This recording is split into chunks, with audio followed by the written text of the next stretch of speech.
Şimdi araçların anahtarları takdim edilecek. Yektiya Avrupa'yı dibin projeye alîkariya lehevkirina civakiya qedinekê da sêsiz seyare ji bo Weqfa Palpiştî û alîkariya civakî terxand kir. Di merasîma radestkirinê da serokê delegasyona Tirkiye ya Yektiya Avrupayê Nikolaus Meyer-Landrû amajê kir ku ew ê van alîkariyan ji bo penaberan bidomînin. Saziya Weqfa Palpiştî û alîkariya civakî girêdayî Wezareta Xizmeta Civakî û Malbatê ye. Yektiya Avrupayê seyarên ku li bajarê Bursayê têne hilberandin ji wan 105 texsî û 105 jî doplo ji bo penaberan bexşand. Di merasîma radestkirinê da Nikolaus Meyer-Landrû qise kir û got her çi kar bikeve ser milê wan ew amade ne. Turkey is hosting the largest refugee community in the world. Tirkiye li tevahiya cîhanê anha mêvandariya penaberan ya herî mezin dike. Em jî dixwazin di vî warî debarên Tirkiye sêvê bikin û palpiştiyê bidin penaberan.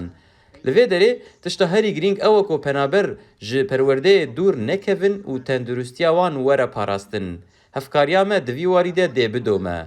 Ez li vê derê jî spasdariya kesên ku keda wan heye dikim.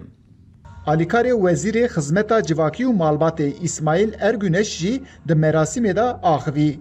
Ergüneş li ser hatina penaberên Sûriyê sekinî û got pirsgirêkên penaberan ew pêk va dikarin çareser bikin.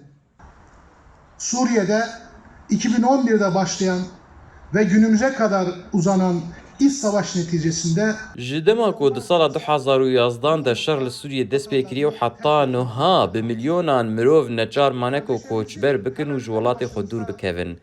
Ev birayên me rastî dramayeke mirovahî hatine. Di rêwîtiya koçberiyê de çendîn kesên bêguneh, jin, zarok, temenmezin û ciwan jiyana xwe ji dest dane. Lê Tirkiye destê xwe ji wan revekiriye û dirêj kiriye. Projeya alîkariya lehevkirina civakiya qedînekê TSUY bi finansekirina çavkaniyên Yektiya Avrupayê alîkarî dide biyaniyên Tirkiye.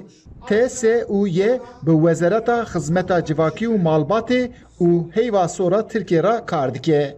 Eyüp Demir, Denge Amerika, Ankara.